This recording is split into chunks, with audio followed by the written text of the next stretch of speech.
I talk about that in terms of like our information environment a lot.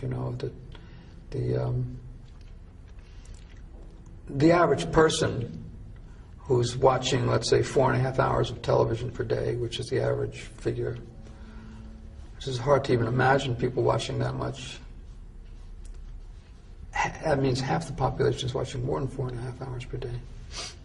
But the average person is living in an information environment, which is really strange environment. And it's a gigantic changeover from the way the world used to be. And I can remember when I was a child, for example, I lived in a suburb. Well, it was actually kind of rural to begin with. Then it turned into a suburb later on. But it was pre-television. And I can remember coming home and having nothing to do.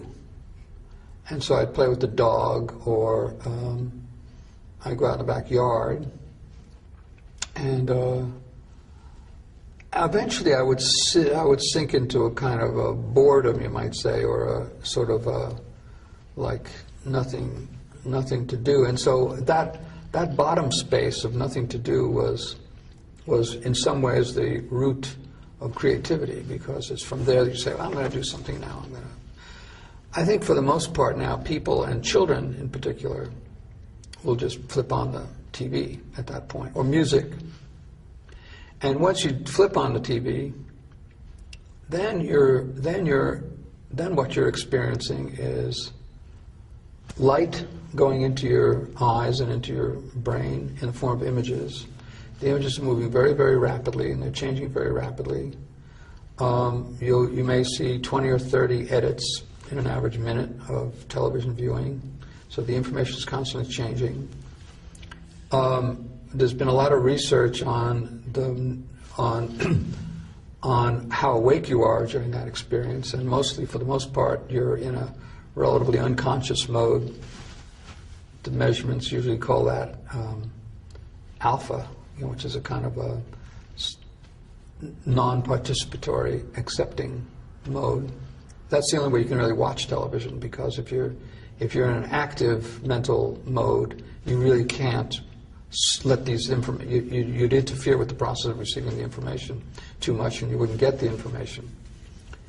Active mental modes are more associated with reading or conversation or doing things. And it's you couldn't read and be an alpha, for example. That wouldn't work. You have to be in what's called delta, or is it beta? I can't remember now anymore.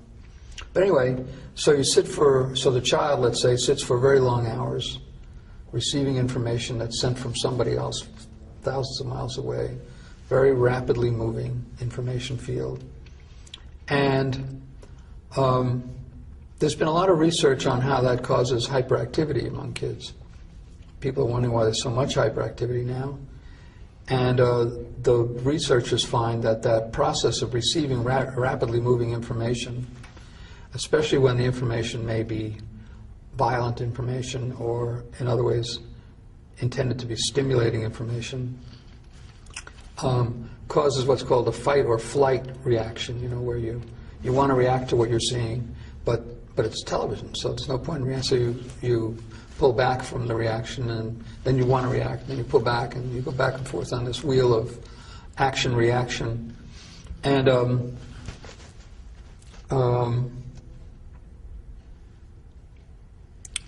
when the set goes off, then there's this wild bursting out of sort of kinetic energy that has been... And the set goes off, and you're no longer living in an information field which is moving very rapidly, and your mind is no longer receiving these constant images. The room is just there. It's just there. It's just nothing is really happening.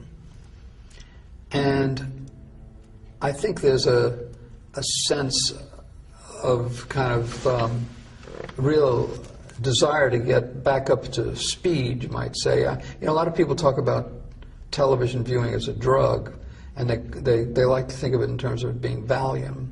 But I really think it's speed, because what happens is you're pacified when you're viewing it, although your nervous system is reacting back and forth. But when the thing goes off, your nervous system is still reacting, but the information field has stopped. And so in some ways you have to get your system back up to speed. So then you go outside, let's say, and all the cars are moving fast, or you've got a Walkman on, and that's speeding you up.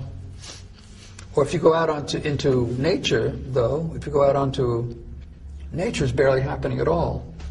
You know, it's very hard to experience grass growing, or to see the interactions of nature if your whole internal system has been sped up. So I think that for a lot of kids that becomes a very uncomfortable experience, and so they sort of have to get back up to speed and back to the machines, back to the speed, and so TV set goes back on, and it's used in that way as a kind of drug. So I think what's happening is that television viewing for children, and I think to some degree for adults, is a training for more hyperactive lifestyles and hyperactive informational systems, and for speeding up the nervous system and speeding up. It actually pacifies the mind, but it speeds up the desire to do something else. Have you seen and that is putting people into a kind of emotional, psychological state which makes it impossible to relate to nature. So I mean, it's concrete alienation again. It's internal alienation. Plus, images are going in which stay in, which can't be got out either. So it's a real heavy impact. And in the modern world, another point is that 70% of this information is controlled by controlled by 7 corporations. 70% of global media, and that's not only television. That's also radio and magazines and books and movies and billboards and theaters. 70% of global media is controlled by 7 corporations. And 3 corporations control 50% of the 70%. They are AOL Time Warner, Disney, and Fox. And the other 4 among the top 7 are Sony, Viacom, General Electric, and Bertelsmann, I think, now. These people are controlling 70% of all the information that's moving through the world. We have never lived in such an information field before, where we're separated from the natural world, so we don't get information that comes from nature very much. We're separated from alternative information delivered in this medium, because the ownership of the medium rarely allows that to appear. And we are sitting and receiving a form of information which is very, very powerful. It comes in the form of images, and once the images go in, they don't come out. They stay. What is that? That's extremely weird phenomenon. It's almost science fiction in its implications. It's Big Brother, and yet we think it's perfectly normal. You know, we think it's.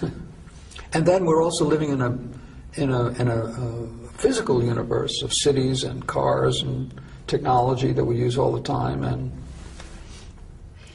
which accelerates the power of this, so that single voices can really have dictatorial power.